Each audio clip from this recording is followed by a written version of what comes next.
사람은 이 땅에 살아가면서 행복한 삶을 살아가기를 원합니다. 그러나 다 행복하게 살아가지는 못합니다. 사람마다 행복 조건이 다릅니다. 어떤 사람은 돈이 많으면 행복할 거라고 생각해서 돈을 버는데 온 인생 자체를 다 보내보는 사람도 있습니다. 어떤 사람은 높아지는 것, 그래서 한없이 높아지기를 원하고 사는 사람도 있습니다. 어떤 사람은 자기가 하고 싶어하는 그 일이 이루어질 때 행복할 거라고 생각하면서 그 일에 최선을 다해서 살아가는 사람도 있습니다. 오늘 저는 자신이 살아온 생애를 뒤돌아보면서 나는 행복했다고, 나는 정말 행복한 삶을 살았다고 말하는 한 사람을 소개하려고 합니다. 그분은 여러분이 잘 아는 사도 바울입니다. 그가 뭐라고 했는가요? 내 말을 들은 모든 사람도 다 이렇게 결박된 것 외에는 나와 같이 되기를 하나님께 원하나이다. 이 말은 그가 지금도 행복하게 살았고 앞으로도 행복해질 것이라고 하는 변함없는 자신의 고백을 말하고 있습니다. 바울은 이 땅에서의 삶이 행복으로 끝난다고 보지 않았고 영원히 행복할 수 있는 것이 뭔가 하는 것을 우리에게 말해주고 있습니다. 그러면 바울이 어떻게 살았기에 그렇게 말할 수 있는가? 어떻게 살았기에 나와 같이 되기를 원한다, 그렇게 말할 수 있었을까라고 하는 것입니다. 이 말을 듣고 있던 총독 베스도가 바울에게 너 미쳤다, 미쳤구나, 미쳤도다, 그렇게 말합니다. 오늘 설교 제목이 미쳤도다입니다. 바울은 미쳤다는 소리를 들었지만은 미쳤다는 소리뿐만 아니라 천하를 어지럽게 하는 사람이라는 말을 듣고 그는 예수를 믿고 그렇게 살았습니다. 바울은 자신에게 미쳤다고 말한 베스도 총독을 향하여 이렇게 말합니다. 바울이 이르되 베스도 각하여 내가 미친 것이 아니요 참되고 온전한 말을 하나이다. 여기서 정신 차린 말을 한다. 내가 정신 차린 말을 한다. 그것은 건전하고 올바른 말을 한다는 말입니다. 나는 건전하고 정상적인 마음을 가지고 있는 사람입니다 라고 하는 뜻입니다. 베스도 총독이었지만 그는 자기 입장에서 볼 때에 바울을 올바르고 정상적인 말을 하는 사람으로 보지를 않았다는 사실입니다. 그리고 바울은 아그리빠 왕에게도 이렇게 말합니다. 아그리빠 왕이여, 선지자를 믿으시나이까? 믿으신 줄을 아나이다. 왕에게 말합니다. 요즘 같으면 믿으신 줄을 믿습니다.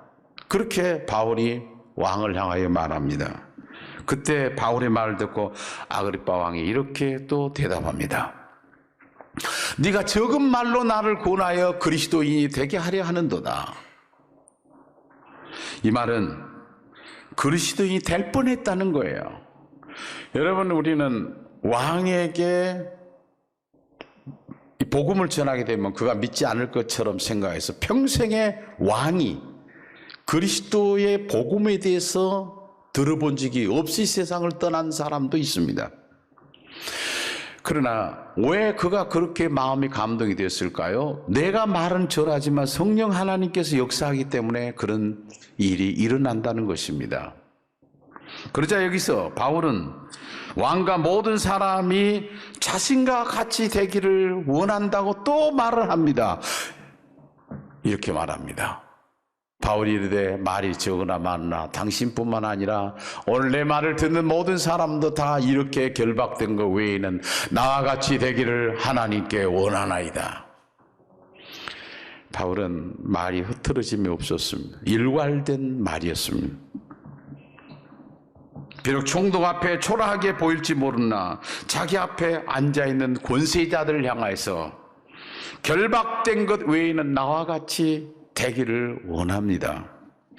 바울이 이렇게 생각하는 것은 왕도 금관을 벗어버리면 하나의 인간에 불과하다고 하는 사실입니다. 그러므로 머리에 있는 왕관을 썼지만 영원히 쇠사슬에 묶여서 살아가는 당신은 너무나도 불쌍한 사람이 아닌가. 노예처럼 살아가고 있는 당신의 모습을 보니까, 영적인 눈으로 보니까 불쌍한 사람일 수밖에 없었다는 사실입니다. 다시 말하면 바울은 내가 부자이거나 성공했거나 유명하기 때문이 아니라 예수님을 영접했으므로 나는 행복한 사람입니다. 그러므로 당신들도 행복한 사람이 되기를 저는 진심으로 바라는 것입니다. 바울의 말을 듣고 있던 아그리빠 왕은 바울에게 진실과 믿음을 보았습니다. 그리고 판결을 내립니다. 이렇게 판결을 내립니다.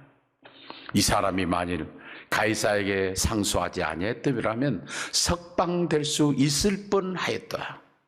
다시 말해 무죄입니다. 바울은 석방이 되어야 했지만은 하나님께서 바울을 이제 로마로 보내기 위해서 석방돼 버리면 그런 40여 명이 죽이려고 했던 그들이 기다리고 있었기 때문에 위험하니까 거기는 나갈 수가 없었기 때문에 하나님은 로마로 가기 위해서 그가 감옥에 석방되지 않고 보호해 주셨습니다. 바울의 최후의 진실이 끝나자 총독과 왕과 함께 배석했던 사람들이 조용히 일어나 더 이상 바울을 비난하거나 미쳤다고 하는 사람들이 있지를 않았습니다. 정말로 바울처럼 예수 그리스도를 바로 받아들이면 어떤 일이 생기게 될까요? 그것은 많은 것이 변화가 있지만 특별히 가치관의 변화가 일어납니다. 이유는 예수님이 자신이 주인이 되기 때문에. 다시 말하면 지금까지 자신의 욕구를 따라 살았지만은 예수님을 진심으로 영접하고 나면은 내 마음의 왕자에 예수 그리스도가 계시기 때문에 그렇습니다. 지금도 우리가 예수를 믿는다고 하지만은 내 마음의 왕자에 예수 그리스도가 주인이 되지 않는 한 이 말을 이해할 수는 없습니다. 가치관이 바뀌었다고 하는 것은 이 세상에 있는 것이 전부로 알고 살았지만은 영원한 것이 무엇인지를 발견하게 되고 어떻게 사는 것이 행복인지를 깨닫게 되었다라고 하는 사실입니다. 그래서 바울은 예수님을 진짜 영접하고 난 다음에 그는 이렇게 말합니다. 모든 것을 해로 여기면 내 주 그리스도 예수를 아는 지식이 가장 고상하기 때문이라. 내가 그를 위하여 모든 것을 잃어버리고 배설물로 여기면 그리스도를 얻었기 때문이다. 모든 것을 기대하고 살았던 사람, 그러나 정말 예수 그리스도를 바로 만나고 난 다음에 그 모든 것을 배설물처럼 여기고 예수 그리스도를 통해서 그런 행복한 삶을 살았다고 하는 사실입니다. 여러분은 지금도 세상 사람들이 좋아하는 그것에 정말 마음을 두고 사나요? 어느 날 여러분에게 일어났던 것 가운데 하나가 정말 바울처럼 그 정말 별것이 아니군요. 예수님 한 분이면 충분합니다. 이런 마음을 가지고 사나요? 바울은 후자에 속합니다. 예수님을 영접하고 난 후에 어떻게 하면 바울처럼 행복한 삶을 살 수 있을까? 그것은 예수님을 영접했지만 마음의 왕자의 그분을 모시고 산다는 것은 예수님을 사랑하기 때문에 그래요. 돈을 사랑하면 돈에 미치게 되는 거고 어떤 것에 꽂히게 되면 그것이 미쳤다고 말을 합니다. 그러면 예수님을 믿지만 내 마음의 왕자에 무엇이 있는가? 거기에 따라서 미칠 수도 있고 안 미칠 수도 있는 겁니다. 행복할 수도 있고 행복하지 않을 수도 있는 겁니다. 그러므로 바울처럼 행복한 사람이 되려고 하면 하나님 기뻐하시는 사람으로 살아가야 되는데 바울은 예수를 만나기 전에는 남이 가지고 있지 않는 것을 많이 가지고 있던 사람이 누군가? 사도 바울입니다. 그리고 많은 사람이 부러움의 대상이 되었던 사람입니다.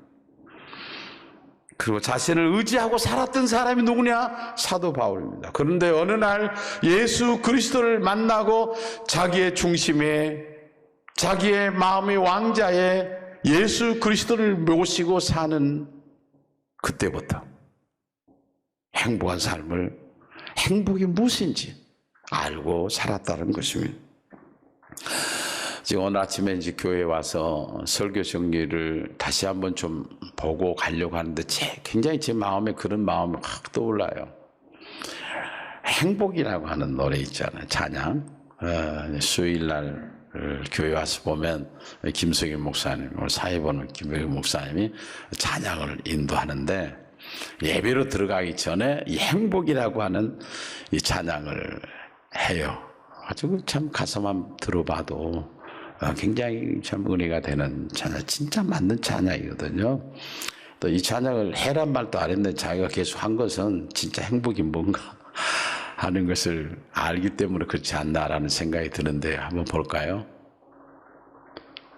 화려하지 않아도 정결하게 사는 삶, 가진 것이 적어도 감사하며 사는 삶, 내게 주신 작은 힘 나누어주며 사는 삶, 이것이 나의 삶의 행복이라고. 눈물 날 일 많지만 기도할 수 있는 것, 억울한 일 많으나 주를 위해 참는 것, 비록 짧은 작은 삶 주 뜻대로 사는 것, 이것이 나의 삶의 행복이라고. 이것이 행복이라고. 세상은 알 수 없는 하나님의 선물, 이것이 행복이라고. 하나님의 자녀로 살아가는 것, 이것이 행복이라고.